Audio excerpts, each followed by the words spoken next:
ସବୁଠାରୁ ଦ୍ରୁତ ଗତିରେ ଚଳନ କରନ୍ତି।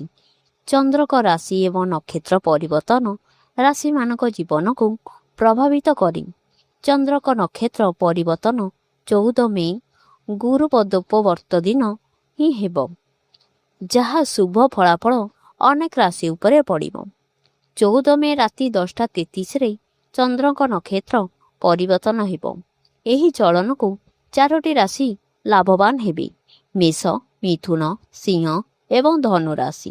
ଚନ୍ଦ୍ରଙ୍କ ଚଳନ ଶୁଭ ପ୍ରଭାବ ଲାଭବାନ ହେବେ। ତେବେ ଆସନ୍ତୁ ଜାଣିବା କେଉଁ ରାଶି ବେଶୀ ଶୁଭ ସମାଚାର ପାଇବେ। ମେଷ ରାଶି।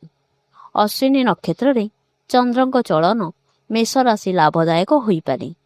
ବିଚାରାଧୀନ କାର୍ଯ୍ୟ ସମାପ୍ତ ହେବ। କ୍ୟାରିୟରର ସମସ୍ୟାର ସମ୍ମୁଖୀନ ହେଉଥିବା ମେଷ ରାଶି ଲୋକମାନେ ଆଶ୍ୱସ୍ତି ପାଇବେ। ବ୍ୟବସାୟୀମାନେ ଲାଭବାନ ହେବେ।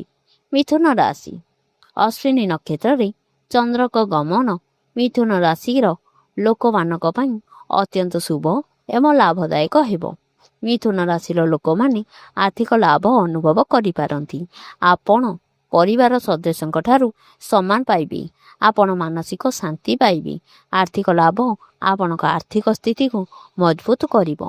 ସିଂହ ରାଶି। ଗୁରୁ ପ୍ରମେୟ ଚନ୍ଦ୍ରଙ୍କ ସିଂହ ରାଶିରେ ପ୍ରବେଶ ସଫଳତାର ସୁଯୋଗ ସୃଷ୍ଟି କରିବ। ଏକ ବହୁଦିନର ଇଚ୍ଛା ପୂରଣ ହୋଇପାରେ। ଚାକିରି କରିଥିବା ସିଂହ ରାଶିର ଲୋକମାନେ ଦରମା ବୃଦ୍ଧିରେ ଖୁସି ହୋଇପାରନ୍ତି। ବ୍ୟବସାୟୀମାନେ ଏକ ଭଲ ଚୁକ୍ତିର ଆର୍ଥିକ ଲାଭ ପାଇପାରନ୍ତି।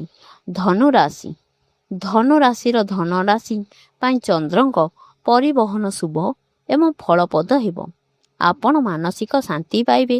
ଧନୁ ରାଶିର ଆର୍ଥିକ ସ୍ଥିତି ମଜବୁତ ହେବ। ବ୍ୟବସାୟୀମାନେ ଭଲ ଲାଭ ଦେଖିପାରନ୍ତି। ଆପଣ ଦୂରଯାତ୍ରା ମଧ୍ୟ କରିପାରନ୍ତି।